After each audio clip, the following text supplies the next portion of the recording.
In the summer of 2026, so, pretty soon here, a group of delegates will sit in a room in Phoenix, Arizona. Right.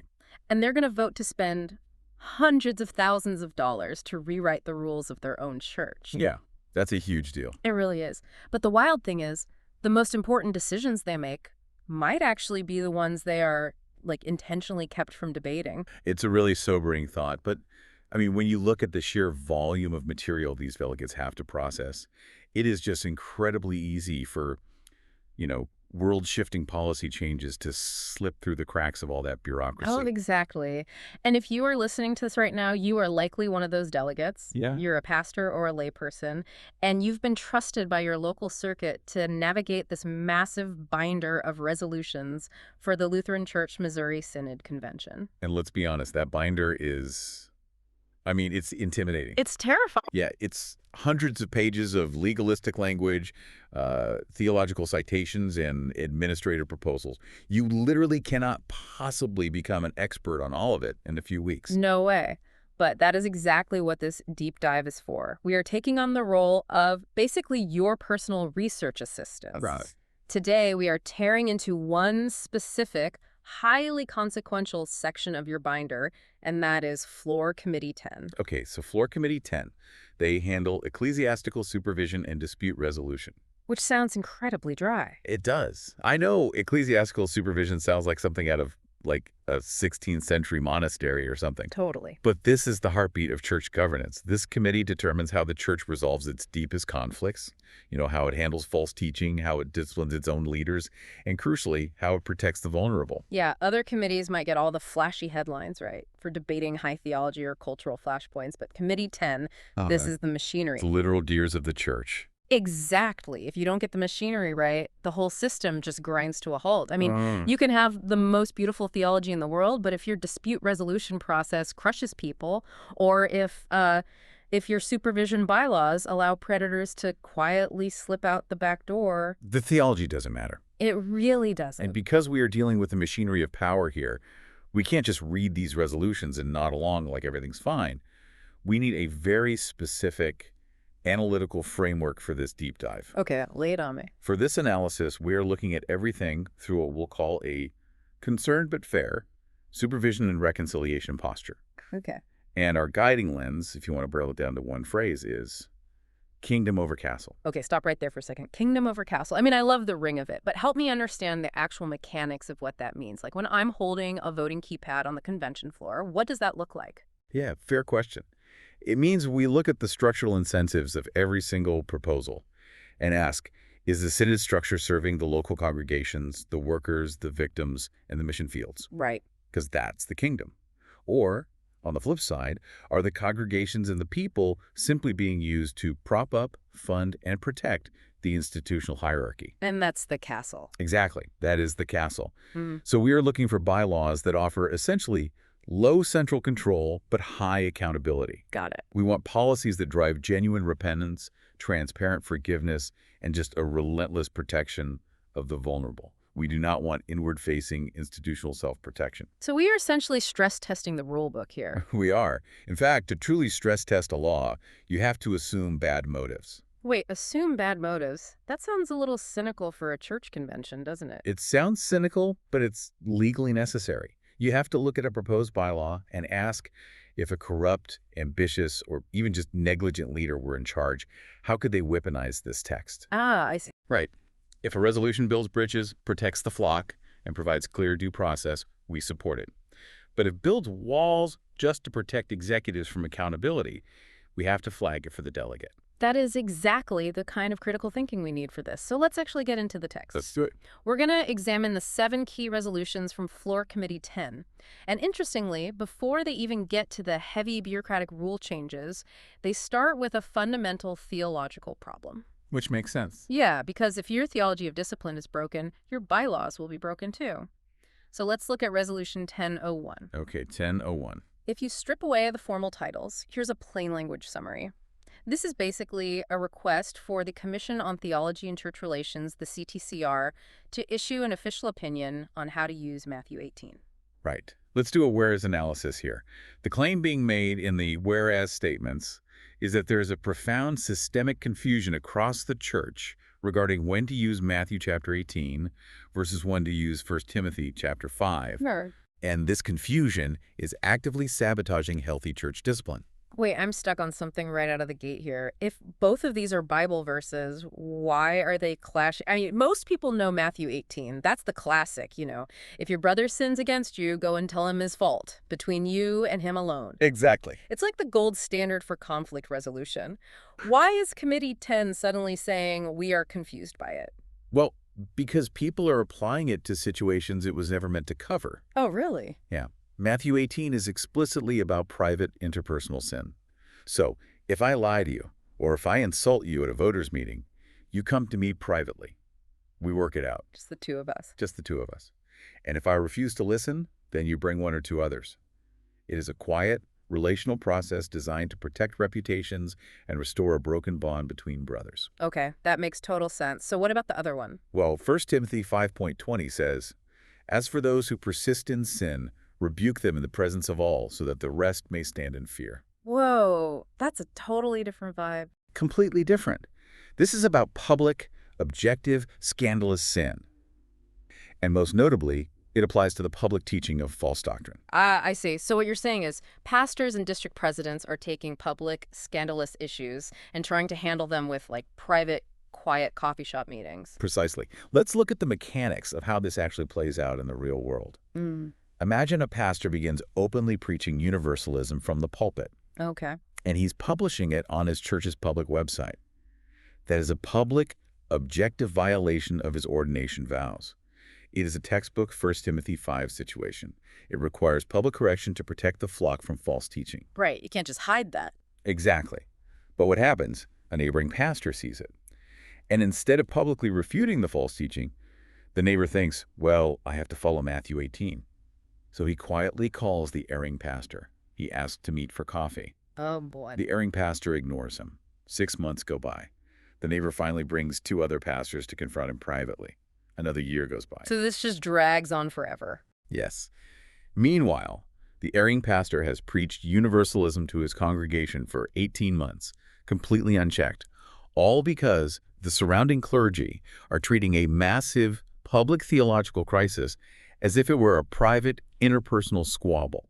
It's like medical triage. I mean, Matthew 18 is for treating a scraped knee at home in your living room, right? Yeah. You do it privately, you put a Band-Aid on it, you hug it out. Right. But 1 Timothy 5, public false doctrine or public abuse that is a compound fracture. You go to the emergency room, you need bright lights, you need doctors, you need public intervention. Yes. So if I'm understanding this plain language summary correctly, Committee 10 is basically asking the CTCR to write a better medical triage manual because our district presidents keep bringing compound fractures into the living room. That is a phenomenal analogy, honestly, yeah. The church has been applying the scrape knee protocol to compound fractures, and it is causing chaos. The current LCMS bylaws governing dispute resolution, which is bylaw 1.10 and expulsion bylaw 2.14, rely very heavily on the Matthew 18 model. But because the boundaries between private and public sin are blurred in practice, the bureaucratic machinery gets completely gridlocked. So looking through our kingdom over castle lens, this seems like a win, right? I mean, it's seeking doctrinal clarity to support local ministries rather than just inventing a new heavy-handed bureaucratic rule. It's saying, let's get our theology straight before we start firing people. On the surface, yes. It is highly commendable to root our discipline in clear theology. The resolution even points back to a 2006 CTCR document called Public Rebuke of Public Sin to help sort this out. Okay, but I hear a but coming. Yeah. Let me apply the critical edge of our lens regarding structural accountability. This resolution only asks the CTCR for an advisory opinion. It's not actually changed the bylaws right now. Wait, explain how that works. If it's just an advisory opinion, does it have any teeth? Like, did they have to listen to it? That is exactly the problem. Yeah. An advisory opinion is just that it's advice. If a district president has a pastor publicly teaching heresy, and the district president decides you'd rather sweep it under the rug and do a quiet, private Matthew 18 process to avoid bad PR, the CTCR opinion won't force his hand. A triage manual is totally useless if the hospital administrators aren't legally required to follow it. Right. So as a delegate, you have to ask yourself, does asking for a study actually protect anyone today? If a district president ignores this future opinion, What is the recourse? You are voting to ask for a theological paper, but you aren't voting for a mechanism to enforce it. Okay, that makes perfect sense. The theological rules of engagement are confused, and asking for a paper won't magically enforce them. Right. And honestly, that perfectly explains why the bureaucratic machinery built on top of that theology is completely gridlocked. Which brings us right into Section 2 of our deep dive, the bureaucratic overhaul. Resolution 1002. Exactly. If you look at 1002, this is massive. The plain language summary here, stripping away the mouthful of a title about bylaw 1.10 and 2.14, is that it forms a task force to completely study and rewrite the dispute resolution and expulsion rules for the next convention in 2029. Right. And it authorizes a budget of $90,000 to $120,000 to do it. Okay, so let's do the whereas analysis for 1002. Yeah. The assumption embedded in this resolution is that the current system is fundamentally broken. And honestly, anyone who has been through the bylaw 1.10 dispute resolution process will tell you that assumption is absolutely correct. It's that bad. It is a nightmare. Let's look at the dispute resolution mechanisms and why it's broken. Right now, if a dispute escalates into the formal 1.10 process, it requires face-to-face meetings. It requires assembling panels of reconcilers. Imagine a theological dispute between a pastor in rural Texas and a synodical official in St. Louis. Under the current rules, they might be forced to fly across the country, sit in a room together, and try to hash out complex, deeply entrenched theological or administrative differences, using a process that was, frankly, designed for two guys who had a fight in the church parking lot. It's the compound fracture in the living room again. Exactly. It takes years. It bleeds congregations dry emotionally and financially. It leaves everyone involved feeling battered. The President's report explicitly supports this resolution, calling for a complete structural overhaul because the outcomes are universally dissatisfying. So if the system is completely broken, authorizing $120,000 for a task force to fix it seems like a no-brainer.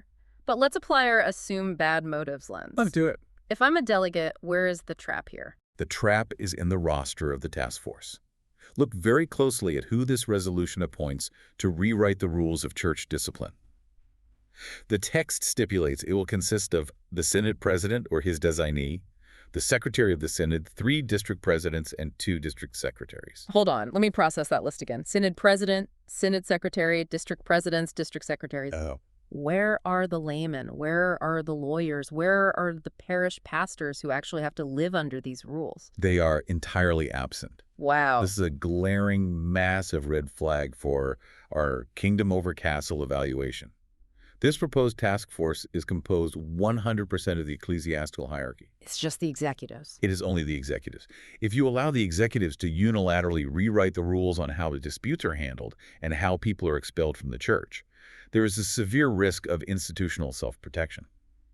The referees are rewriting the rule book behind closed doors to make their own jobs easier.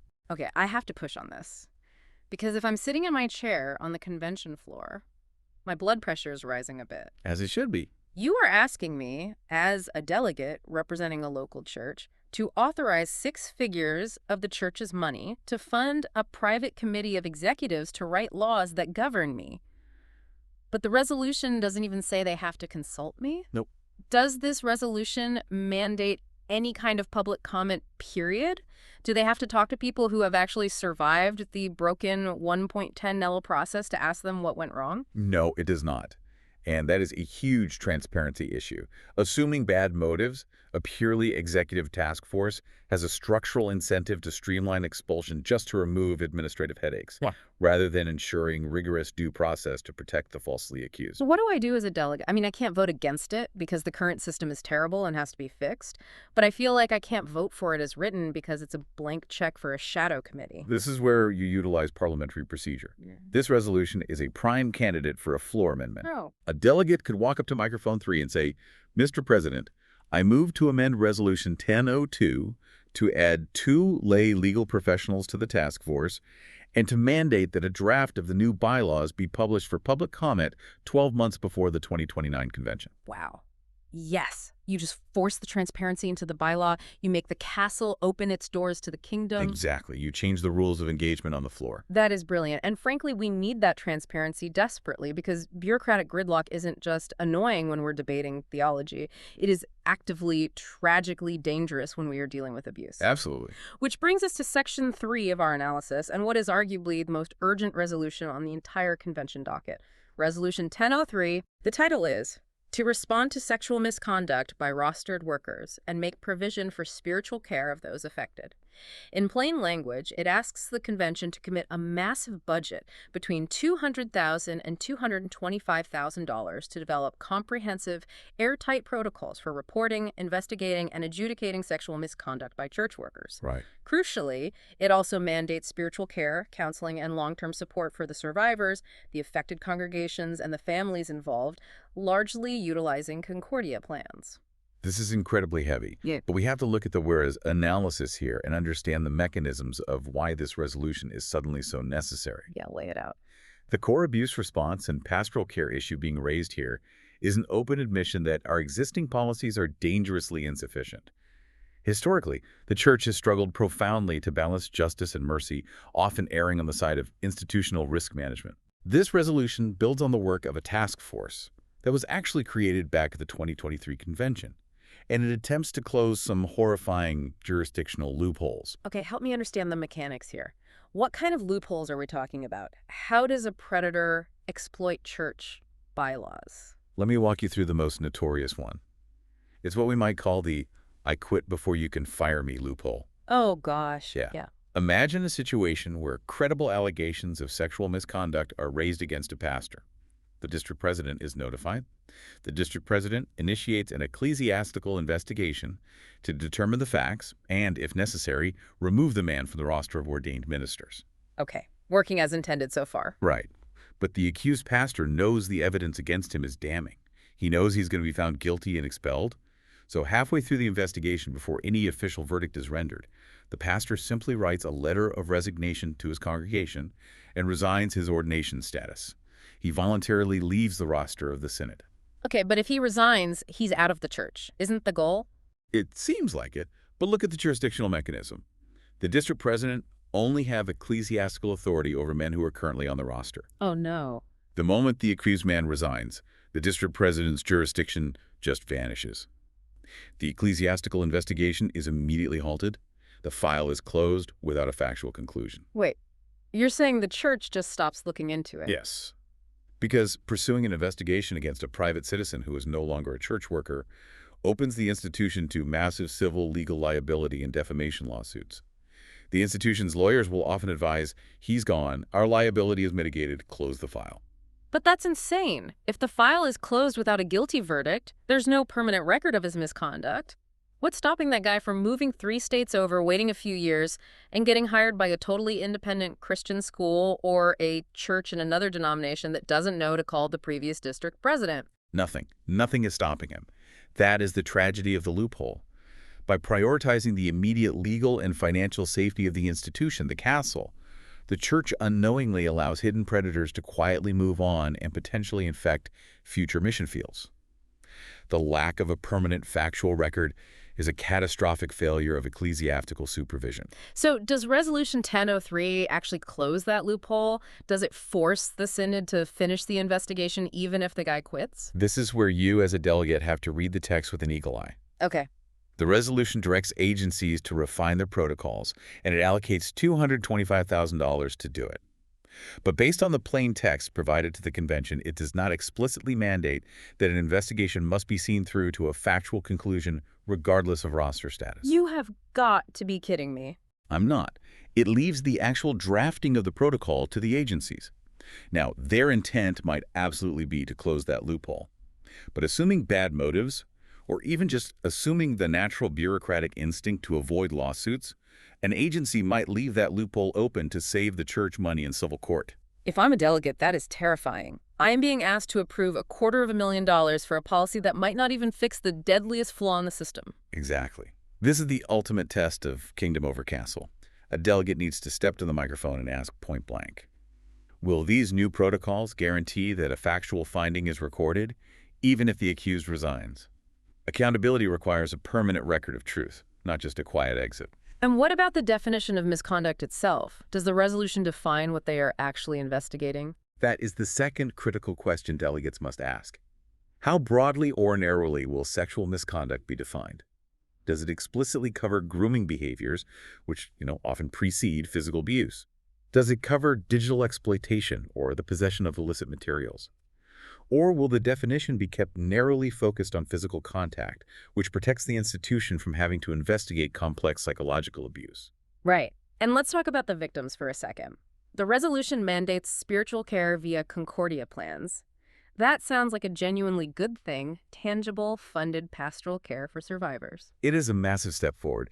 But again, look at the structural incentives. Who is designing this care program? If the hierarchy designs survivor care protocols without actively consulting survivors of past ecclesiastical abuse to ask them what they actually need, it is just more castle building. It's the institution deciding what's best for the victims without giving the victims a voice. So the delegates' job here isn't necessarily to vote no because we desperately need these protocols, but to demand absolute, airtight clarity on the record before they vote yes.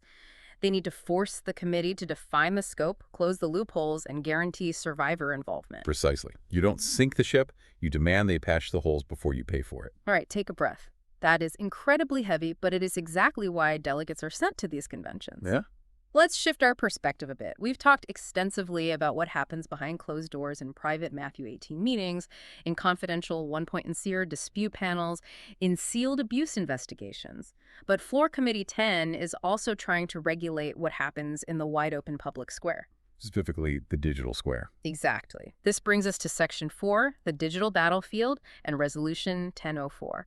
The plain language summary here is that the Church is openly acknowledging that social media, anonymous internet accounts, and online arguments are actively tearing the Synod apart. This resolution asks the CTCR, or another designated group, to draft a practical statement on how church members and rostered workers should use digital platforms faithfully, charitably, and in accordance with the Eighth Commandment. The social media and Eighth Commandment issue here is an absolute powder keg. Oh, I bet. Let's do the where's analysis and look at the mechanisms driving this.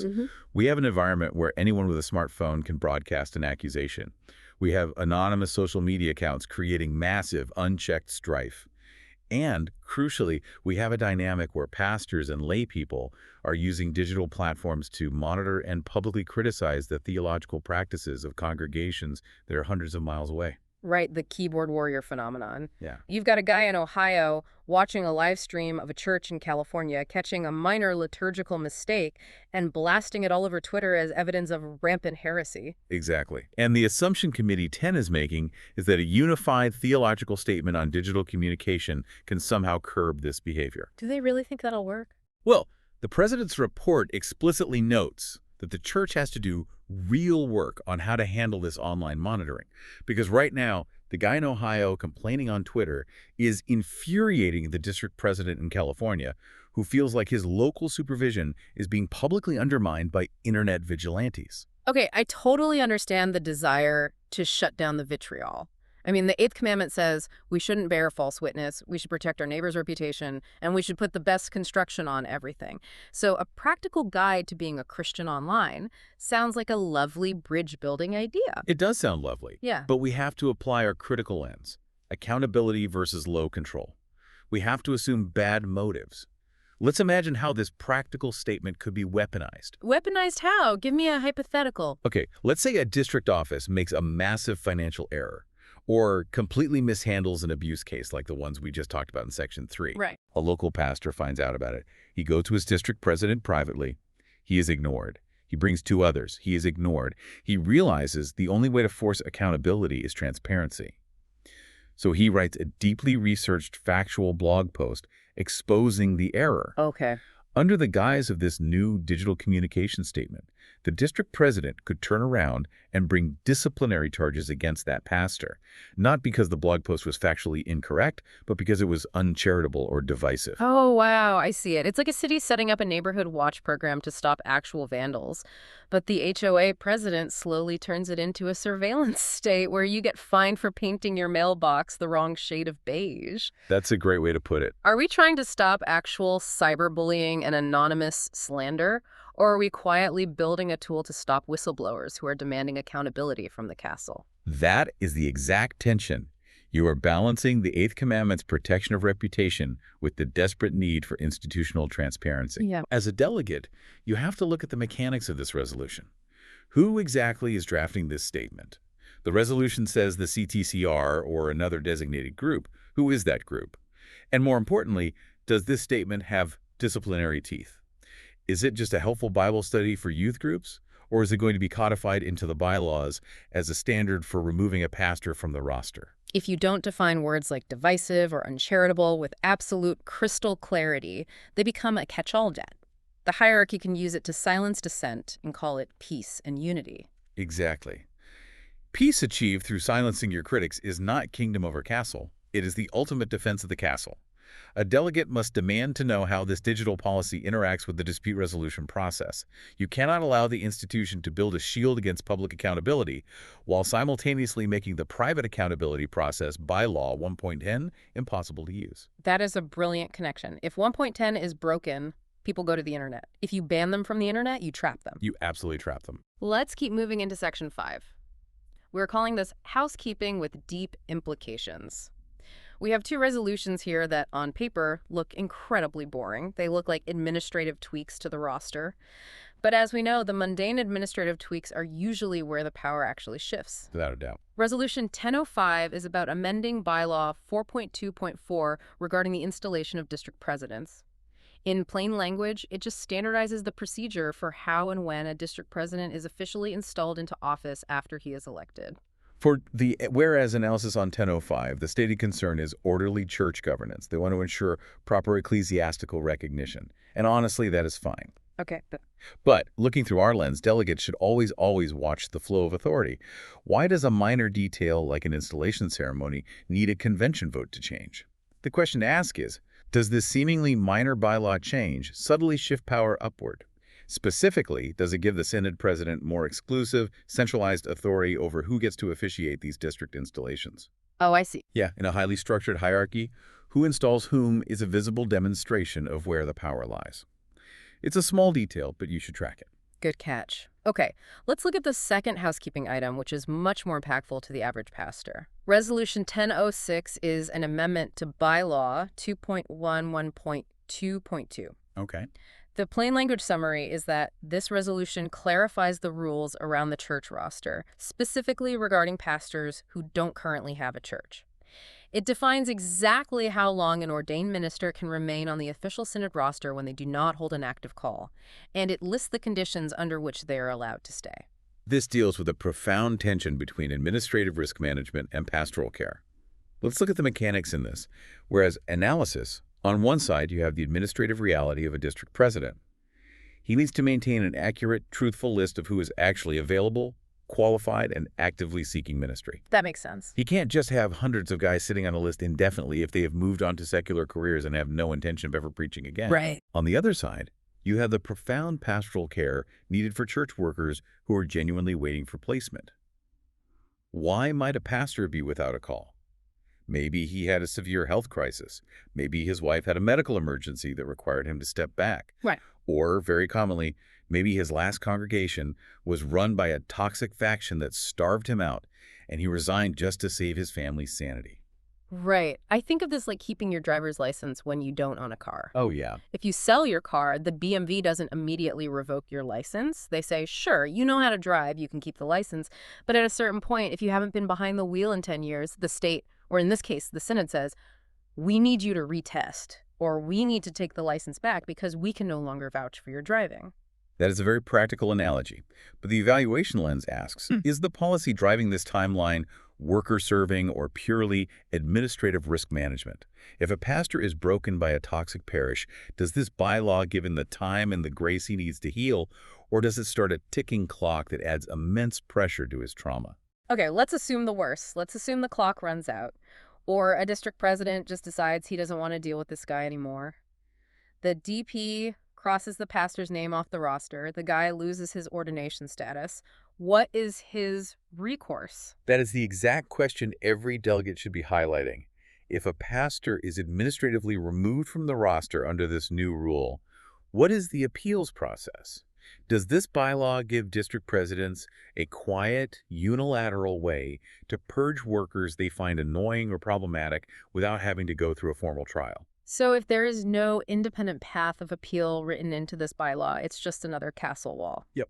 The delegate needs to demand that an appeal mechanism is explicitly stated before they vote to tighten the roster rules. Exactly. Because an institution without an independent appeals process is an institution that answers only to itself. Which is the perfect segue into Section 6. We've arrived at the end of the binder, and honestly, this is the most revealing part of our entire analysis. We are calling this what was left on the cutting room floor. A committee's true agenda is often revealed not by the laws they propose, but by the ideas they refuse to let the delegates debate. That's a great point. Here is Resolution 1007. To respectfully decline overtures. In plain language, an overture is a formal proposal sent in by a local congregation or district asking the convention to change a rule. This resolution is essentially a graveyard. Wow. A graveyard. Yeah, it lists a series of specific overtures and respectfully declines them, taking no further action. By lumping them into this one resolution, the committee is effectively killing these ideas so they cannot be debated on the convention floor. We must apply our harshest, most critical delegate lens here, assuming bad motives and looking for institutional self-protection.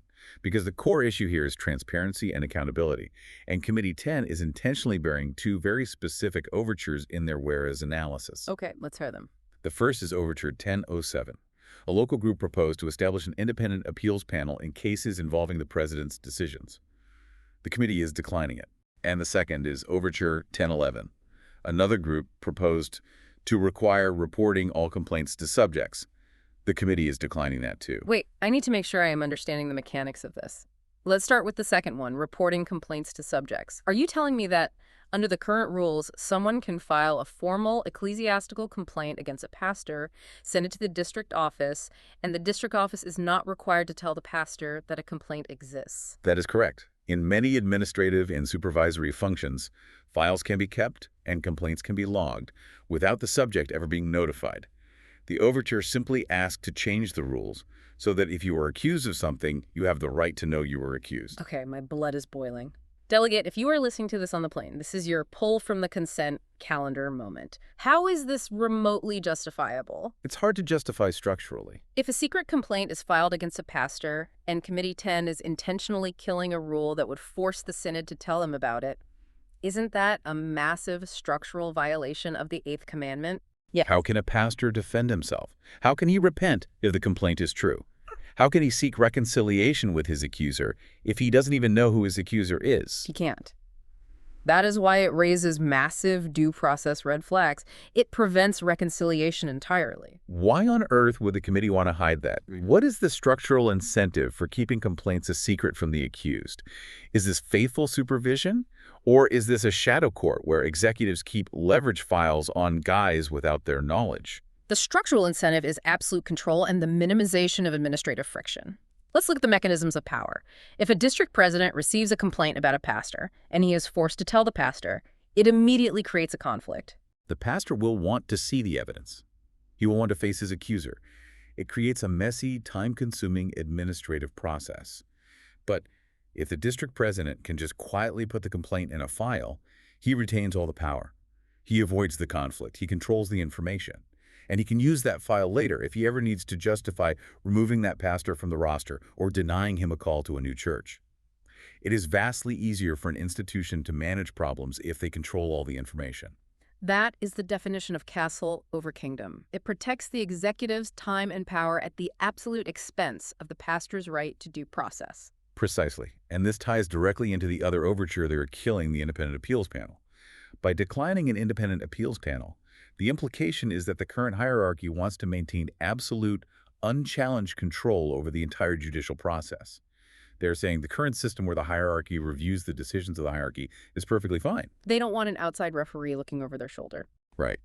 But kingdom over castle demands transparency, even if it's messy. It demands that power be checked and balanced. By hiding these overtures in a single, respectfully declined resolution, Committee 10 avoids having a messy floor debate on these very uncomfortable topics. Yeah, they just sweep it away. But delegates have a mechanism to fight back. Any delegate has the parliamentary right to move that a specific overture be pulled from this declination list and brought to the open floor for a full debate. Delegates, circle overture 1007 and 1011 in red ink. Do not let them quietly bury the right to face your accuser. Yes. All right, let's take a step back and do a final sweep, because we have covered incredible ground today. We started by saying Floor Committee 10 is the engine room, but it's really the judicial and administrative backbone of the church. They are holding the sheer weight of the church's integrity in their hands. They absolutely are. You, as a delegate, are walking into that convention hall to vote on, asking the CTCR for a paper to fix the triage confusion between private sin and public false doctrine, but without any enforcement teeth.